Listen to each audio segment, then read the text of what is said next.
Kami persilakan yang membawakan firman. Shalom. Shalom. Shalom. Ya, mari kita buka Daniel 1. Kita buka Daniel pasal yang pertama. Saya akan bacakan ayat yang pertama sampai ayat yang ke-21. Daniel 1 di istana Babel. Ayat yang pertama, pada tahun yang ketiga pemerintahan Yoyakim Raja Yehuda, datanglah Nebukadnezar Raja Babel ke Yerusalem, lalu mengepung kota itu. Ayat yang kedua, Tuhan menyerahkan Yoyakim Raja Yehuda dan sebagian dari perkakas-perkakas di rumah Allah di dalam tangannya.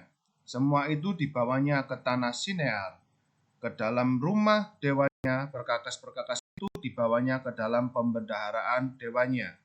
Ayat yang ketiga, lalu raja bertitah kepada Aspenas, kepala istananya, untuk membawa beberapa orang Israel yang berasal dari keturunan raja dan dari kaum bangsawan, yakni orang-orang muda yang tidak ada suatu celah, yang berperawakan baik, yang memahami berbagai-bagai hikmat, berpengetahuan banyak, dan yang mempunyai pengertian tentang ilmu, yakni orang-orang yang cakap untuk bekerja dalam istana raja, supaya mereka diajarkan tulisan dan bahasa orang Kasdim. Ayat yang kelima, dan raja menetapkan bagi mereka pelabur setiap hari dari santapan raja dan dari anggur yang biasa diminumnya. Mereka harus dididik selama 3 tahun. Dan sesudah itu mereka harus bekerja kepada raja. Di antara mereka itu ada juga beberapa orang Yehuda, yakni Daniel, Hananya, Misael, dan Asaria. Pemimpin pegawai istana itu memberi nama lain kepada mereka. Daniel dinamainya Belshazzar, Hananya dinamainya Sadrak, Misael dinamainya Mesak, dan Asaria dinamainya Abednego. Daniel berketapan untuk tidak menajiskan dirinya dengan santapan raja dan dengan anggur yang biasa diminum raja. Dimintanyalah kepada pemimpin pegawai istana itu supaya ia tidak usah menajiskan dirinya. Ayat yang ke-9, maka Allah mengaruniakan kepada Daniel kasih dan sayang dari pemimpin pegawai istana itu. Ayat yang ke-10, tetapi berkatalah pemimpin pegawai istana itu kepada Daniel, aku takut kalau tuanku raja yang telah menetapkan makanan dan minumanmu berpendapat bahwa kamu kelihatan kurang sehat dan daripada orang-orang muda lain sebaya dengan kamu, sehingga karena kamu aku dianggap bersalah oleh raja. Ayat yang ke-11, kemudian berkatalah Daniel kepada penjenang yang telah diangkat oleh pemimpin pegawai istana untuk mengawasi Daniel, Hananya, Misael, dan Asaria. Ayat yang ke-12, adakanlah percobaan dengan hamba-hambamu ini selama 10 hari, dan biarlah kami diberikan sayur untuk dimakan dan air untuk diminum. 13, sesudah itu bandingkanlah perawakan kami dengan perawakan orang-orang muda yang makan dari santapan raja. Kemudian perlakukanlah hamba-hambamu ini sesuai dengan pendapatmu. 14, didengarkannyalah permintaan mereka itu, lalu diadakan percobaan dengan mereka selama 10 hari. Setelah lewat 10 hari, ternyata perawakan mereka lebih baik dan mereka kelihatan lebih gemuk daripada semua orang muda yang telah makan dari santapan raja. Ayat yang ke-16, kemudian penjenang itu selalu mengambil makanan mereka dan anggur yang harus mereka minum, lalu diberikan sayur kepada mereka. 17, kepada keempat orang muda itu Allah memberikan pengetahuan dan kepandaian tentang berbagai-bagai tulisan dan hikmat. Sedang Daniel juga mempunyai pengertian tentang berbagai-bagai penglihatan dan mimpi. 18, setelah lewat waktu yang ditetapkan raja bahwa mereka sekalian harus dibawa menghadap, maka dibawanya mereka oleh pemimpin istana itu ke hadapan Nebukadnezar. Ayat 19, raja bercakap-cakap dengan mereka, dan di antara mereka sekalian itu tidak didapati yang setara dengan Daniel, Hananya, Misael, dan Asaria. Maka bekerjalah mereka itu kepada raja. 20, dalam tiap-tiap hal yang memerlukan kebijaksanaan dan pengertian, yang ditanyakan raja kepada mereka, didapatinya bahwa mereka 10 kali lebih cerdas dari semua orang berilmu dan semua ahli jambi di seluruh kerajaannya.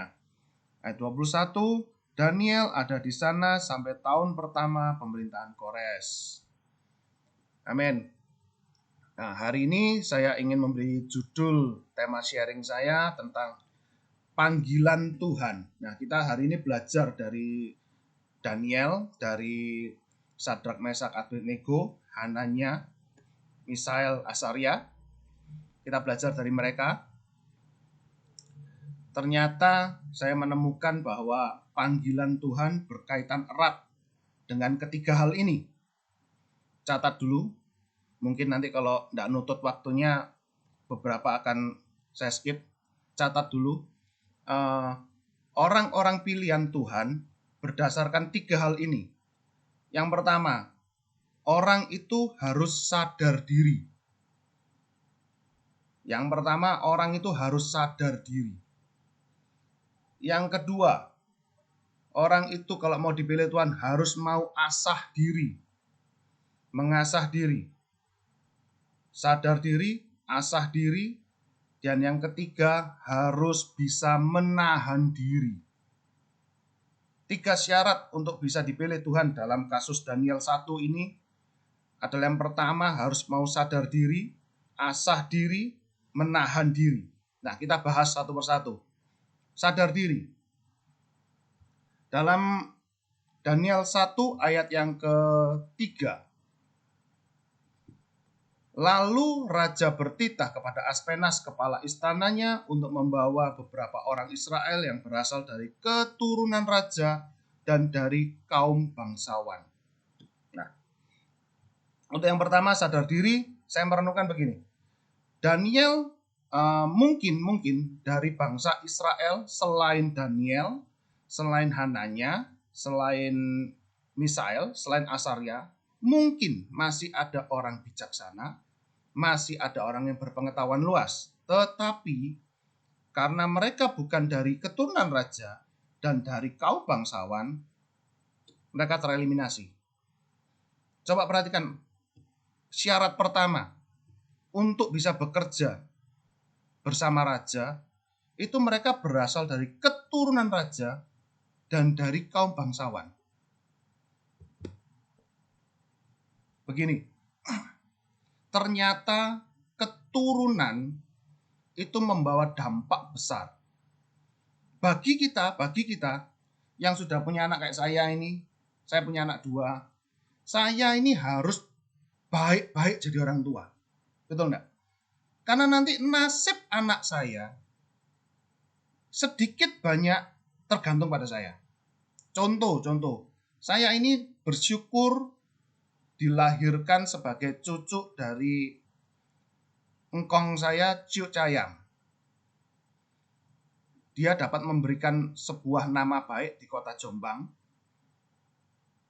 sehingga saya hari ini menikmati apa yang menjadi hasilnya.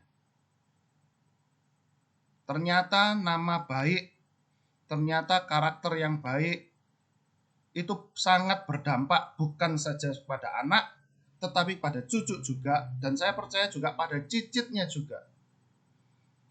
Ini pelajaran bagi kita sebagai orang-orang tua yang punya anak. Berlakulah baik-baik, bijaksanalah sebagai seorang ayah, sebagai seorang ibu. Karena nama kita, mau ndak mau, anak itu akan terpengaruh. Kalau lahir sebagai seorang orang tua yang dalam tanda kutip suka menipu gitu kan, utang sana, utang sini, tipu sana, tipu sini, anaknya bagaimana? Pasti akan terpengaruh. Sedikit banyak akan terpengaruh. Maka itu hati-hati. Contoh, kalau saya mau ambil contoh, orang-orang hebat yang lahir dari seorang yang papanya hebat. Kita ambil contoh Daud. Daud ini bukan orang polosan, jadi diambil random dari keluarga yang tidak ada apa-apanya, enggak. Lihat silsilahnya Daud. Di atas ada Boas. Siapa Boas? Ya salah satu orang terkemuka. Lihat saudara-saudaranya Daud, sepupu-sepupunya, pahlawan semua. Coba pelajari. Boas punya anak, terus saudara-saudaranya papanya Daud, Isai itu, anak-anaknya, keponakan-keponannya Isai, itu semua pahlawan loh. Jadi Daud begitu maju jadi raja, kakak-kakaknya dukung, sepupu-sepupunya dukung.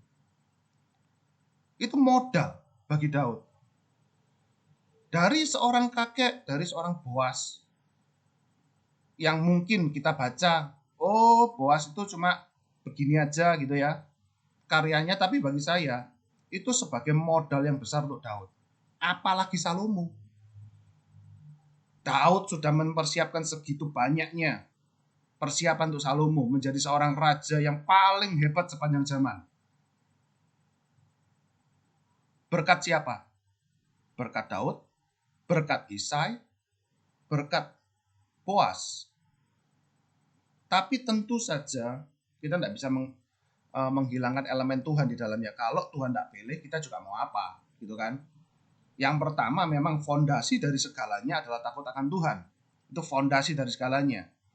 Tapi takut akan Tuhan saja ternyata tidak cukup. Kita harus bisa mempersiapkan generasi. Bagi kita nih orang-orang tua ini, kita harus bisa mempersiapkan generasi. Mempersiapkan jalan untuk regenerasi kita. Karena nasib regenerasi kita tergantung sama kita. Mereka bisa mencapai puncak kejayaannya atau tidak, itu tergantung sama kita. Mau enggak mau begitu. Apa bisa tanpa regenerasi terus Tuhan pakai? Bisa. Contoh, Elia.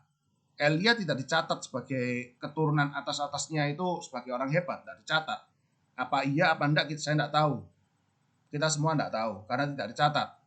Toh juga Tuhan pakai sebagai orang hebat. Ya, memang. Tapi Elisa sebagai, dalam tanda kutip, anak rohaninya Elia, lihat 2 kali lipat lebih hebat. Bener kan? Kalau Elia ini punya bapak rohani atau bapak aslinya lebih hebat, maka mujizat yang dia adakan mungkin lebih banyak daripada itu. Elisa bisa 2 kali lipat lebih banyak, 2 kali lipat lebih hebat karena Elia. Karena seorang ayah di atasnya.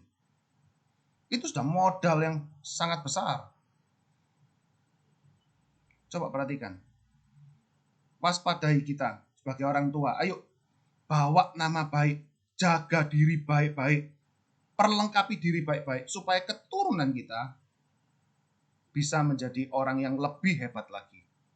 Lebih dipakai Tuhan lagi. Itu yang pertama, sadar diri. Menyadari diri, mau berubah. Yang kedua, asah diri. Kita lihat di ayat yang keempat. Yakni orang-orang muda yang tiada suatu celah. Ya mungkin tiada suatu celah itu tidak cacat gitu ya. Kembali lagi cacat atau tidaknya kita tergantung diri kita. Dan tergantung sama pengasuh kita, orang tua kita. Orang tua kita kalau sembrono, bikin anak itu cacat, kasihan masa depannya.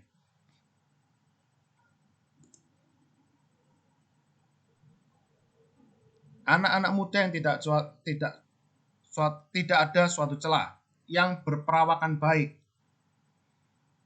Orang yang mau dipakai Tuhan harus bisa merawat tubuhnya dengan baik. Tidak ada penyakit bawaan. Dipakai sebagai pelayan raja itu tidak ada diabetes, asam urat begitu ya. Ketika mau dipakai raja ternyata pincang gitu kan, pasti eliminasi. Rawat diri dengan baik. Memahami berbagai-bagai hikmat. Apa mah? Hikmat itu apa sih? Gini. Hikmat itu adalah kemampuan untuk menerjemahkan sebuah masalah dan menemukan solusinya. Itu terjemahan sederhana dari hikmat. Jadi hikmat beda sama ilmu pengetahuan, beda. Hikmat itu kemampuan untuk menerjemahkan suatu masalah dan pandai untuk menemukan solusinya. Itu yang kedua. Selain yang pertama tadi asah diri adalah pandai merawat diri. Yang kedua, berhikmat. Pandai menerjemahkan masalah. Ini ada sebuah masalah nih. Contoh-contoh yang dilakukan hari ini ya. Saya bersyukur Tante Hena orang yang berhikmat. Ada sebuah masalah. Masalah apa? Tante bisa dengan sigap menemukan sebuah masalah, yaitu ada jeda yang terputus ketika kita penyembahan. Ya mungkin kelihatannya sepele ya. Pada waktu doa, terus pada waktu enak-enak doa, terus yang bertugas, ayo gantikan gitu kan ya. Ada yang terputus lah. Nah, Tante sekarang memberikan solusi, berhikmat dengan memberikan solusi yang baru. Ayo 30 menit jangan sampai putus supaya kita bisa sama-sama bisa menikmati. Salah satu contoh saja. Permulaan dari hikmat tentu saja takut akan Tuhan. Orang tidak mungkin akan berhikmat kalau dia tidak takut akan Tuhan. Tetapi, sekali lagi, takut akan Tuhan saja tidak cukup. Kita perlu melatih diri. Hikmat tidak didapat begitu saja, tapi melatih diri. Untuk dapat apa? Menerjemahkan masalah, terus memberikan solusinya. Itu hikmat. Asah diri yang kedua adalah hikmat. Asah diri yang ketiga, berpengetahuan banyak. Bedanya apa sih hikmat sama pengetahuan? Pengetahuan ini gini ya, wawasan. Pengetahuan ini saya terjemahkan sebagai wawasan. Berwawasan luas. Kalau ngomong masalah politik, tahu, ngikuti, nggak expert, nggak ahli di bidangnya, belum, hanya berpengetahuan. Tahu masalah politik, tahu masalah ekonomi, tahu masalah budaya, tahu masalah norma-norma, tahu masalah sopan santun. Itu juga wajib dipelajari. Budaya setempat kita harus tahu, kita harus pelajari. Orang berbudaya itu suatu daerah punya budayanya masing-masing.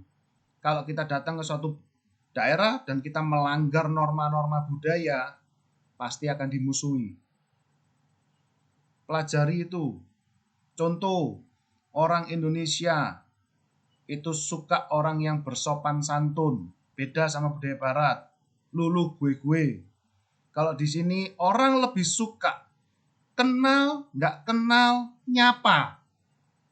Itu orang lebih suka. Itu budaya setempat. Saya nih sepedaan sore-sore sama anak-anak saya, kenal nggak kenal, jalan-jalan ke kampung belakang, kenal nggak kenal, selalu saya permisi, selamat sore, ramah. Itu orang akan lebih suka. Budaya setempat itu berpengetahuan, mempunyai wawasan luas tentang budaya setempat. Orang akan lihat kita orang yang ramah, orang ini apik ya, ramah.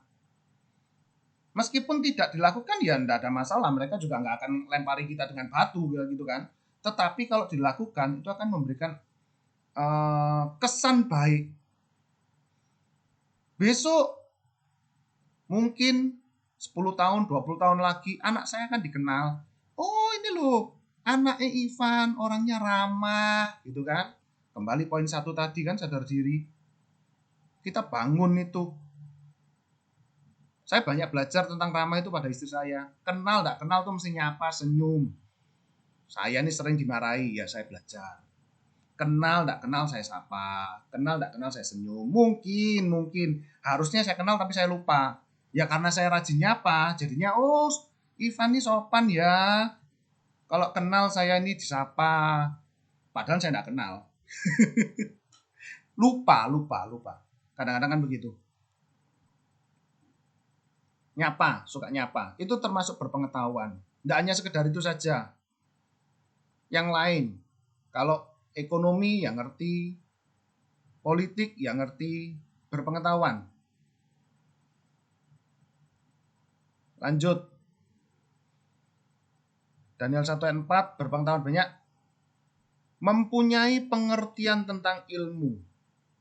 Tidak cukup pandai merawat diri, tidak cukup pandai menerjemahkan masalah, tidak cukup berpengetahuan, harus mempunyai pengertian tentang ilmu. Ini berbicara tentang ahli di bidang tertentu. Arsitek ahli di bidang arsitek.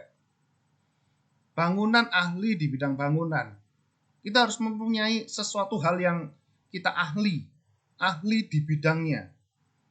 Itu penting bagi kita untuk mempunyai itu. Karena dunia ini sangat menghargai orang yang ahli. Contoh, kalau kita mau bangun, kita pasti panggil orang yang ahli di bidangnya. Selain kita takut akan Tuhan, kita ahli di bidang bangunan, mungkin lulusan teknik sipil, berpengalaman untuk membangun 1, 2, 3 gedung bertingkat gitu kan. Orang pakai kita nggak akan ragu. Takut akan Tuhan saja, terus teknik sipil nggak punya, pengalaman bangunan nggak punya, jangan harap orang mau pakai kita untuk bangun rumah, jangan harap. Ahli di bidang tertentu, kita nggak bisa ahli di semua bidang, nggak bisa. Paling nggak di satu bidang tekuni itu jadi ahli. Kalau yang tadi berpengetahuan itu hanya tahu saja, sebagai pengetahuan saja, belum ahli di bidangnya, tetapi yang nomor 3 ini kita harus, nomor 4 harus ahli. Kita juga harus ahli. Pilih salah satu sesuai dengan talenta yang Tuhan kerjakan untuk kita. Pilih salah satu. Ahli musik, ahlilah di bidang musik. Sehingga orang kalau mau tanya tentang musik, tahu harus kejar saudara. Ahlilah di bidang apa? Nyanyi, tarik suara, ahlilah di bidang itu. Pelajari baik-baik. Jadi orang akan tahu kalau mau cari guru atau mau tanya pendapat tentang tarik suara, tahu harus kejar saudara. Saya ini lulusan S1 Informatika, komputer, programmer. Setelah lulus, saya mencoba untuk bekerja di bidang saya, yaitu pemrograman. Tetapi rupa-rupanya Tuhan tidak izinkan saya di sana. Setelah setahun, saya harus keluar, harus tinggalkan bidang itu. Lama saya sudah tidak update pengetahuan tentang itu, sekarang saya sudah ketinggalan. Kalau tanya tentang pemrograman, kalau tanya pemrograman ke saya sudah ketinggalan jauh, angkat tangan sudah. Saya sudah bukan ahli di bidangnya lagi. 10 tahun saya sudah ketinggalan. Update terus keahlian Anda. Keahlian itu tidak bisa sekali dapat, itu bertahan seumur hidup, tidak bisa. Keseharian terus harus kita asah. Itu keahlian. Tanya itu Pak An. Pak An tuh sama, lulusan informatika sama kayak saya. Tanya Pak An suruh bikin program. Ampun sudah. Kenapa lama sudah tak digelutin sudah. Meskipun dulu ahli di bidangnya. Dapat sertifikat, kelulusan. Sekarang, ampun. Nggak bisa. Saya membuatkan program untuk saya buat program untuk perusahaan saya sendiri gitu kan, saya harus sewa orang. Saya harus cari orang Surabaya untuk bikinkan.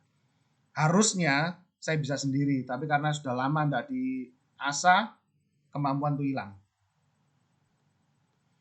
Asah diri yang kedua, ada 4 poin di asah diri. Yang pertama, pandai merawat diri.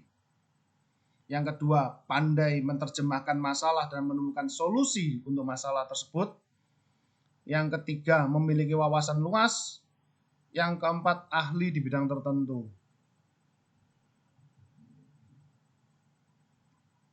Sekarang masuk poin yang ketiga, tahan diri. Nah, setelah kita memiliki semua hal tersebut, jangan pikir bahwa kita ini sudah jago, layak, sudah pantas untuk dipakai raja. Belum. Setelah memiliki semuanya itu, lihat ayat yang sebentar.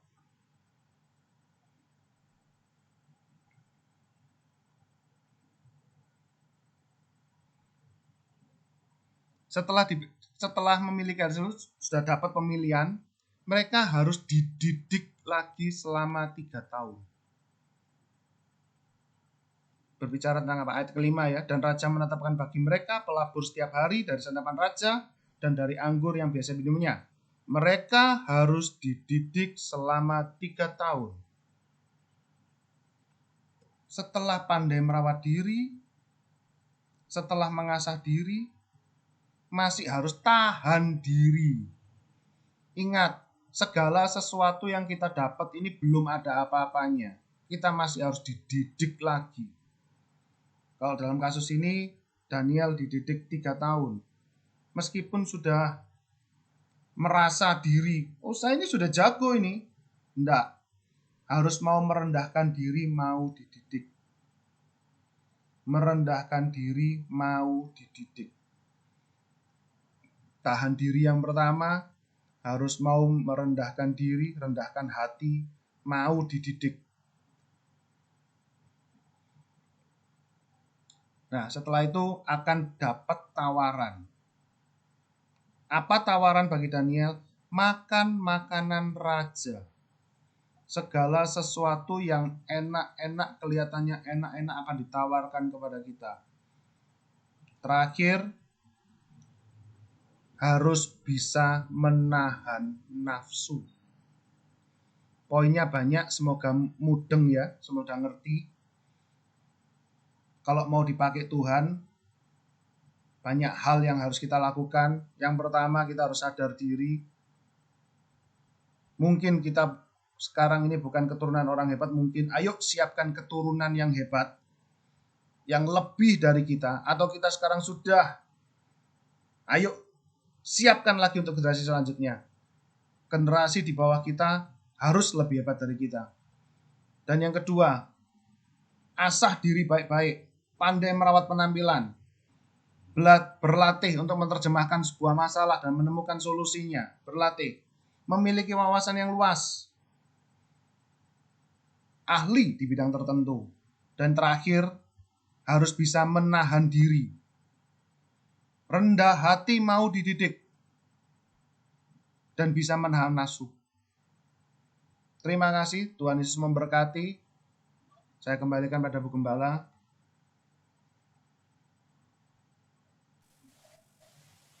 Puji Tuhan. Shalom. Terima kasih, Ivan. Kita belajar tadi tentang Daniel. Kenapa Daniel bisa dipakai? Karena Daniel bisa sadar dirinya itu siapa dan belajar mengasah dirinya, berpengetahuan luar dan dalam, pikirannya, hatinya, tubuhnya, tubuh jiwa rohnya diasah. Dan yang ketiga, belajar merendahkan diri, bisa menahan diri. Ya, karena harus dididik. Kita pun dididik dengan Allah. Mari kita belajar sungguh-sungguh sekolah kehidupan. Kita mau setia, jujur, taat, menaati firman Tuhan. Jangan orang cuma bisa berbicara, tapi tentang firman Tuhan. Mari kita belajar melakukan firman Tuhan di dalam seluruh aspek kehidupan kita. Puji Tuhan, menaati peraturan-peraturan Tuhan, menaati firman Tuhan. Ya lo bala. Doa syafaat. Ya la bala.